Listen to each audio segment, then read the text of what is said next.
我们这辈老仔脖子上喜欢挂玉牌，香炉供台上摆，长大才开白黄牌，虔诚拜三拜。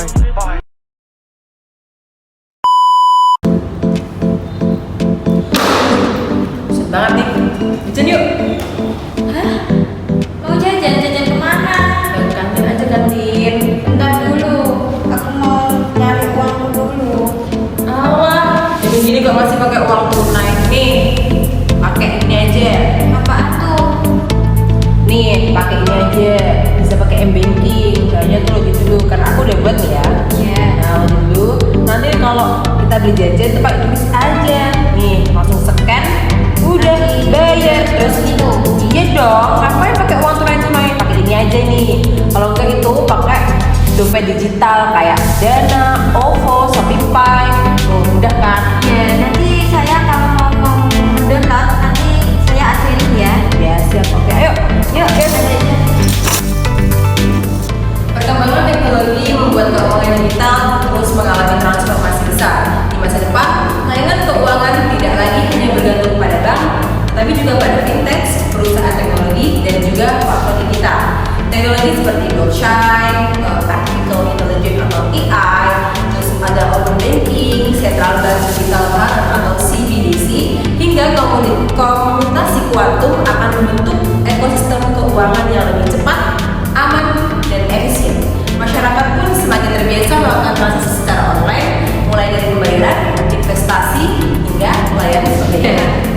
Berikut tren terbaru dalam keuangan digital yang paling menonjol saat ini. Yang pertama, pembayaran digital meningkat pesat. Yang kedua, perbankan digital dan neobank. Yang ketiga, kecerdasan buatan atau AI dalam layanan keuangan. Yang keempat, teknologi keamanan baru. Dan yang terakhir, aset digital dan stablecoin. Berikut tren terbaru dalam keuangan digital yang paling menonjol saat ini. Yang pertama, pembayaran digital makin merajalela. Kode QR ada di mana-mana, dari pedagang kaki lima sampai toko besar. Di Indonesia, QRIS bikin satu QR bisa dipakai di banyak bank dan dompet digital. Ide ini menyebar kemana-mana. Dompet digital, mobil banking, sekarang jadi pilihan utama buat belanja sehari-hari. Transaksi non tunai terus meningkat tiap tahun. Kalau dompetmu makin ringan, nah itu alasannya. Yang kedua, bank digital dan neobank. Nggak ada kantor cabang, nggak ada kertas, cuma aplikasi. Kita bisa buka rekening dalam hitungan menit, dapat kartu virtual, ajukan pinjaman mikro, mulai investasi, semua dalam satu aplikasi. Yang bikin mereka unggul, biaya yang jelas, tampilan yang keren, dukungan instan. Bank-bank di Indonesia lagi ngebut buat ngikutin. Nomor 3, AI jadi pengemudi utama.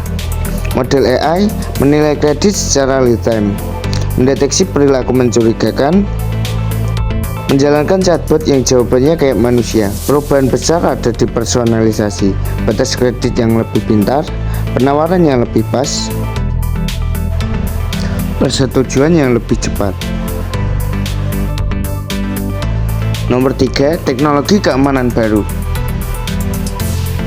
Biometrik wajah, biometrik sidik jari, bahkan cek keaslian.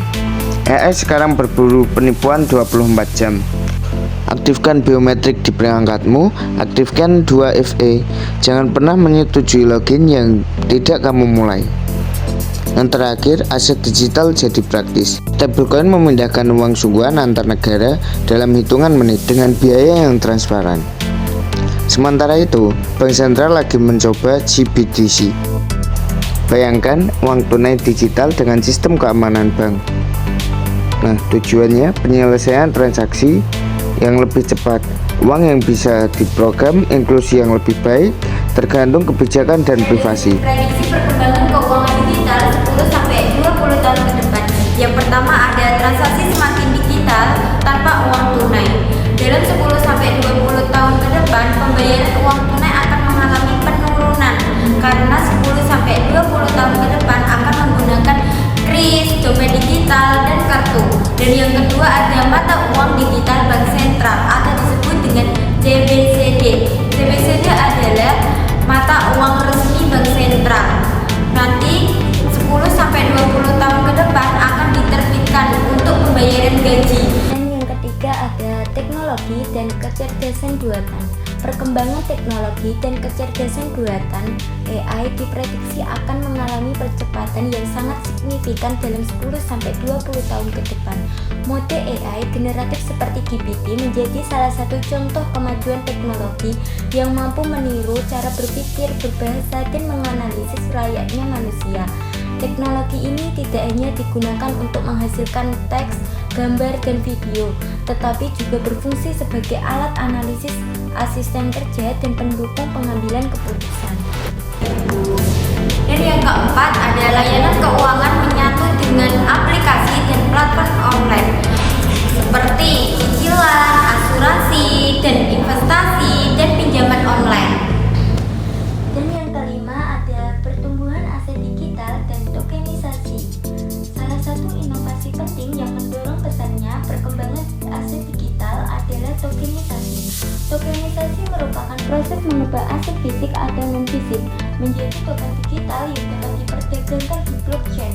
Dengan teknologi ini, berbagai bentuk aset seperti properti, surat berharga, karya seni, komoditas, hingga hak kepemilikan usaha dapat dipecah menjadi unit-unit kecil dalam bentuk token. Proses ini memungkinkan akses investasi yang lebih luas karena masyarakat dapat membeli bagian kecil dari suatu aset yang sebelumnya hanya dapat dimiliki oleh kalangan tertentu. Teknologi tidak hanya mengubah cara kita bertransaksi, tetapi teknologi sedang mengubah cara kita memahami uang, mengambil keputusan, dan mengelola resiko. Tiga teknologi yang sangat berpengaruh adalah AI. AI menjadi otak dari keuangan digital.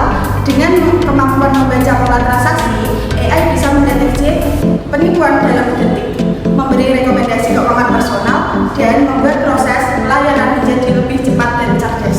Selanjutnya, data. Big data adalah bahan bakarnya. Setiap transaksi menghasilkan data yang membantu lembaga keuangan memahami perilaku pengguna, menilai risiko secara lebih akurat, dan membuat layanan yang lebih tepat sasaran. Yang terakhir itu IoT. IoT menghubungkan berbagai peran agar transaksi berjalan otomatis, mulai dari smartwatch yang bisa membayar langsung hingga sensor yang mengirim data secara real time untuk kebutuhan asuransi atau layanan keuangan lainnya. Jika AI adalah otaknya, big data adalah bahan bakarnya, dan IoT adalah tangannya. Ketiganya akan menciptakan masa depan keuangan digital yang lebih cepat, lebih otomatis, dan semakin dekat dengan kehidupan kita sehari-hari. Jadi, secara garis besar, hubungan ketiga teknologi tersebut sebagai berikut. IoT itu mengumpulkan data dari berbagai perangkat, lalu Big Data menyimpan dan mengelola semua data itu. Kemudian AI menganalisisnya untuk membuat keputusan seperti mendeteksi penipuan atau memberi rekomendasi. Potensi masa depan pada keuangan digital, yaitu pertama adalah membawa transparansi tinggi, keamanan kuat, dan otomatisasi transaksi sehingga biaya operasional dapat ditekan. Tokenisasi aset membuat peluang investasi semakin terbuka bagi banyak orang, lalu memungkinkan prediksi risiko lebih akurat, layanan otomatis seperti chatbot finansial, serta deteksi penipuan secara real time. Hal ini membuat manajemen keuangan jadi lebih efisien. Dengan mempercepat transaksi domestik dan internasional, meningkatkan transparansi moneter, serta mengurangi ketergantungan pada uang fisik. Dengan mengintegrasikan data antar platform, memungkinkan pengguna mengakses berbagai layanan keuangan yang lebih personal, cepat, dan kompetitif. Layanan keuangan seperti pinjaman, pembayaran, dan asuransi langsung tertanam dalam aplikasi e-commerce atau transportasi sehingga pengguna tidak perlu ke bank. Penggunaan biometrik, enkripsi canggih, dan konsep zero trust meningkatkan perlindungan terhadap pencurian data.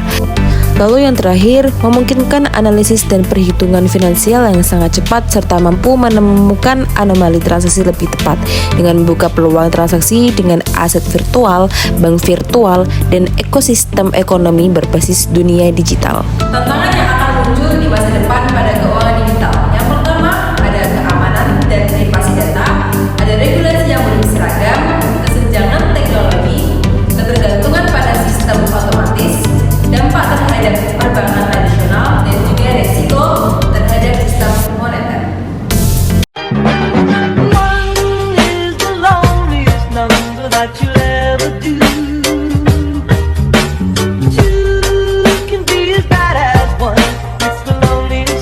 Since the number one is the loneliest number that you'll ever do.